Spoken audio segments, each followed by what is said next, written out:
U.S. sanctions taking their toll on Iran's economy. The International Monetary Fund, the IMF, warning annual inflation in Iran could reach 40%. Some say 50% or even higher if oil exports continue to fall. So why should this matter to you at home? And what does it mean to Iran at home? Joining us now is Mark Dubowitz. He's an advisor to the Trump administration on Iran's issues and CEO of the Foundation for Defense of Democracies. So for the second straight year, contraction with Iran's economy after a boom in 2016. What's our goal? Brian, the goal is a maximum pressure campaign, and the Trump administration deserves enormous credit for finally looking to deny this regime in Iran the resources it needs to fund its terrorism, ballistic missile program, nuclear program, and bring it back to the table to negotiate a follow-on agreement.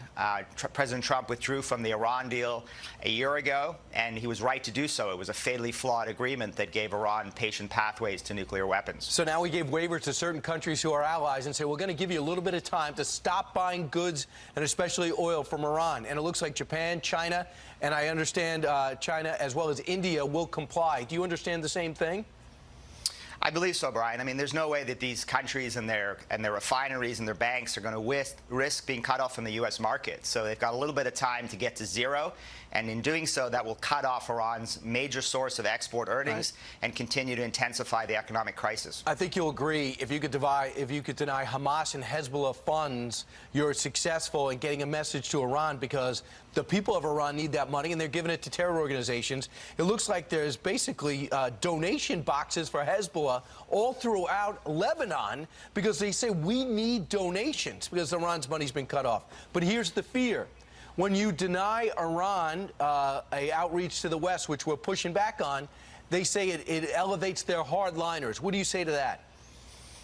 There are no hardliners or reformists in the regime in Iran. There's no distinction. There are hardliners and hardliners, and they're all united in their objective to undermine U.S. national security, to wreak havoc across the Middle East, to build nuclear weapons and the missiles to deliver them. So this notion that somehow we're dealing with reformers or moderates in this regime is a delusion, and it's an unfortunate delusion that the Obama administration had and President Trump and his administration do not have. So from here, we hope the screws get tightened. But the problem is with these dictatorships, they don't care about their people. They only care about their government and staying in power. How do we not hurt the Iranian people more?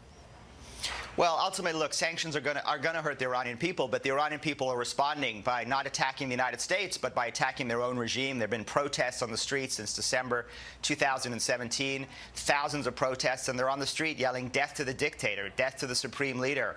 Why are you spending your money funding Hezbollah and Hamas and sending the money to the Palestinians instead of spending the money on Iranians? So I think we're getting the Iranians on our side. They understand after 40 years of brutality and repression that they want to get rid of this regime, and I think anything we can do to help bring democracy and freedom to Iran can only help U.S. national security. And, of course, that makes Israel safer and Saudi Arabia happy. Mark Dubowitz, thanks so much. Thanks so much, Brian.